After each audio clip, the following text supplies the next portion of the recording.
Viewers, যে বিষয়টি নিয়ে আপনাদের সামনে হাজির হয়ে গেলাম সে সম্পর্কে আপনারা ইতিমধ্যেই সকলে জেনে গেছেন। আলোচিত কন্টেন্ট ক্রিয়েটর আশরাফুল আলম ওরফে হিরো আলম ইতিমধ্যেই হেনস্থার শিকার হয়েছেন, মারধরের শিকার হয়েছেন। আপনারা নিশ্চয়ই তা সকলেই জানেন। তো কেন হিরো আলম এই মারধরের শিকার হলেন সেটার বিস্তারিত বলবো, তবে তার আগে আসুন একটু দেখে আসি সে কিভাবে এই মারধরের শিকার হলো।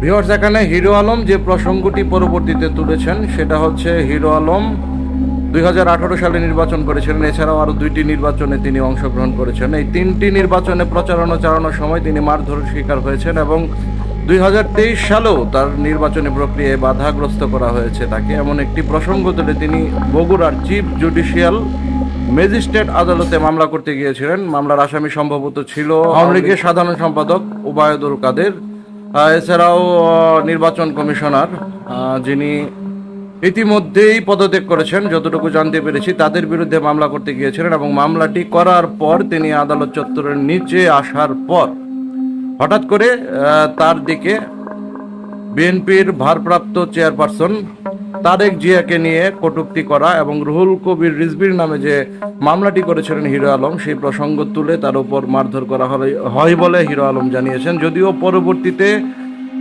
বগুড়া জেলা বিএনপি বিষয়টিকে অস্বীকার করেছেন এবং তারা বলেছেন যে বিএনপির সম্মান ক্ষুণ্ণ করার জন্য হিরো আলম এই কাজ করেছেন। আসুন বাকি ভিডিওটুকু দেখে আসি, তারপর কথা বলছি।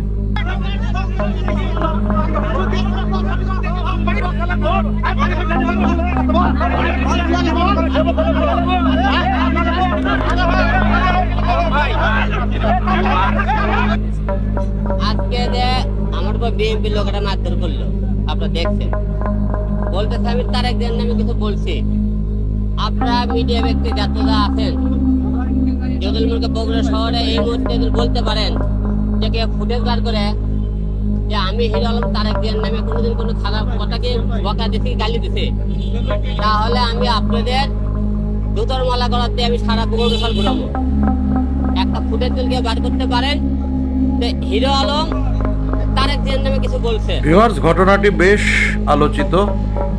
সবকিছু মিলে যেটা বলা যায় যে বিএনপির ভারপ্রাপ্ত চেয়ারপারসন তারেক জিয়াকে নিয়ে হিরো আলম কটূক্তি করেছিলেন, এমন একটি অভিযোগ তুলে তাকে মারধর করা হয়, যেটা হিরো আলমের ভাষ্যমত। কিন্তু হিরো আলম এক্ষেত্রে জানিয়েছেন যে তিনি কখনো কোনোদিন বিএনপির ভারপ্রাপ্ত চেয়ারপারসন তারেক জিয়াকে নিয়ে কোনো প্রকার কটূক্তি করেনি এবং তিনি বলেছেন যে এই ব্যাপারে কোনো ভিডিও, কোনো তথ্য, কোনো প্রমাণ থাকলে যেন উপস্থাপন করা হয়। যদি কেউ উপস্থাপন করতে পারে তাহলে তিনি জুতার মালা গলায় দিয়ে ঘুরবেন।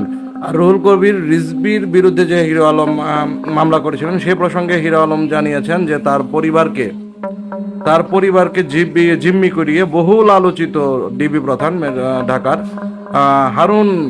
হারুন সাহেব তাকে দিয়ে জোর করে মামলা করেছিলেন রুহুল কবির রিজভির বিরুদ্ধে। এই পর্যন্ত হিরো আলম বলেছেন ঘটনাটি আলোচিত, তবে এরকম ঘটনা না ঘটুক সেটাই আমরা চাইবো। সকলে ভালো থাকুন। আবারও কোনো এক্সক্লুসিভ ভিডিও নিয়ে অতি শীঘ্রই আপনাদের সামনে হাজির হয়ে যাব। সে পর্যন্ত সকলের জন্য শুভকামনা। ধন্যবাদ সবাইকে।